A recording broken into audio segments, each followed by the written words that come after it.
Ever get that feeling that the biggest news stories, the ones everyone is talking about, are maybe designed to distract you? Well, today, we're diving into a really provocative theory from our source material. It's called the 10th power, and it suggests that some of the most massive media spectacles we've lived through aren't random at all. Nope, it argues they're part of a deliberate and pretty brilliant strategy of control. So let's break it down.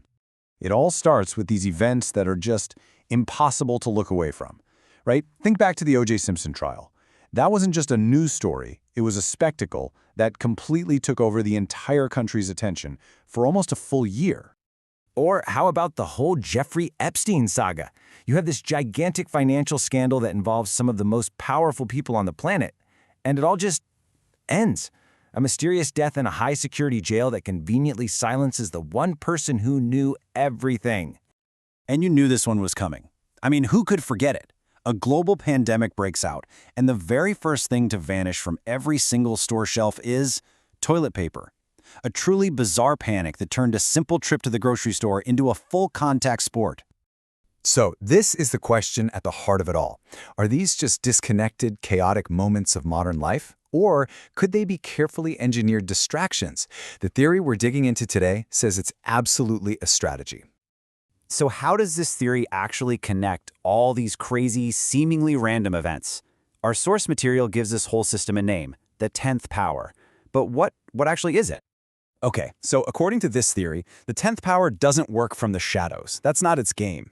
Its main weapon isn't some big secret. It's a spectacle.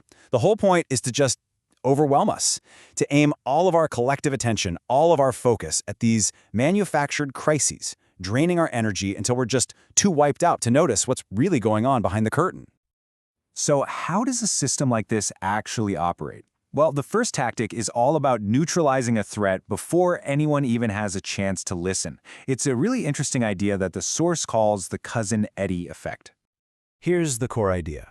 You discredit a whistleblower before they even speak by permanently linking them to their most ridiculous, cartoonish public image. You see? You make the person delivering the message into a total joke, so the message itself never gets taken seriously. It's basically character assassination as a tool for information warfare. And the theory points to actor Randy Quaid as the textbook example of this. To pretty much everyone, he's the bumbling, lovable goofball Cousin Eddie from the vacation movies. So when he comes forward with these really serious allegations about a financial conspiracy he called Star Whackers, it was just so easy for the public to see him as the character, not as a credible whistleblower. The message was totally buried under the caricature. The theory lays this out as a clear, three-step playbook. First, you publicly label the target as unstable or erratic. Step 2, that label then becomes the legal justification to take control of their money and their assets.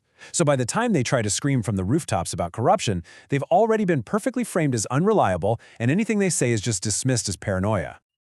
Okay, so that tactic of discrediting one person, it scales up big time. The next strategy, called the grand distraction, takes that same idea of misdirection and applies it to, well, all of us. Just take a look at this table. You can really see the alleged pattern laid out. In the first column, you've got the huge spectacle, the thing that's on every news channel. Then, in the second column, you see the specific, emotional detail we're all encouraged to obsess over. The glove, the Bronco chase, the toilet paper.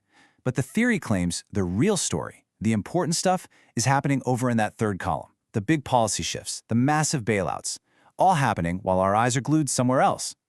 The theory has a name for this. A random noise routine. It's just a constant, nonstop cycle of engineered shocks and scandals. And the goal isn't necessarily to hide the truth completely. It's to exhaust us by making us chase an endless parade of tiny details, so we never have the mental energy left to piece together the bigger picture. But just distracting us is only one part of the strategy.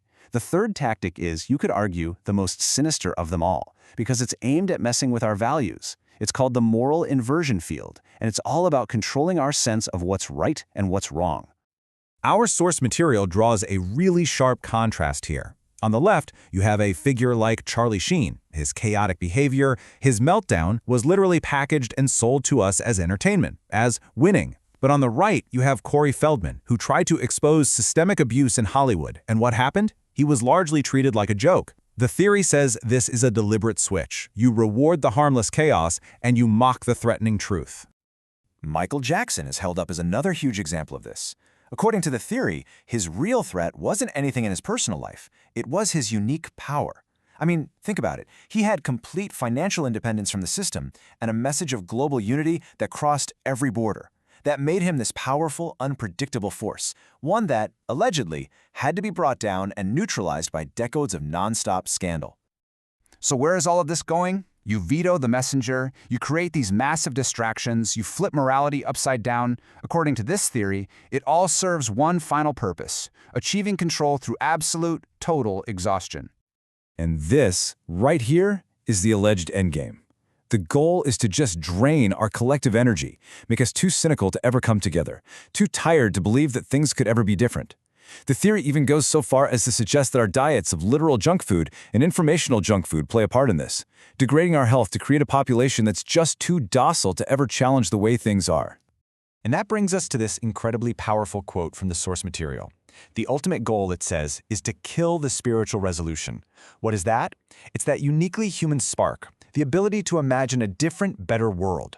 According to this theory, that imagination is the one thing the system is truly terrified of. Look, it's a complex and, frankly, pretty unsettling theory. No doubt about it. But it leaves us all with a really critical question to chew on. If our collective focus, our attention, is the ultimate prize in this game of control, who or what is directing your gaze?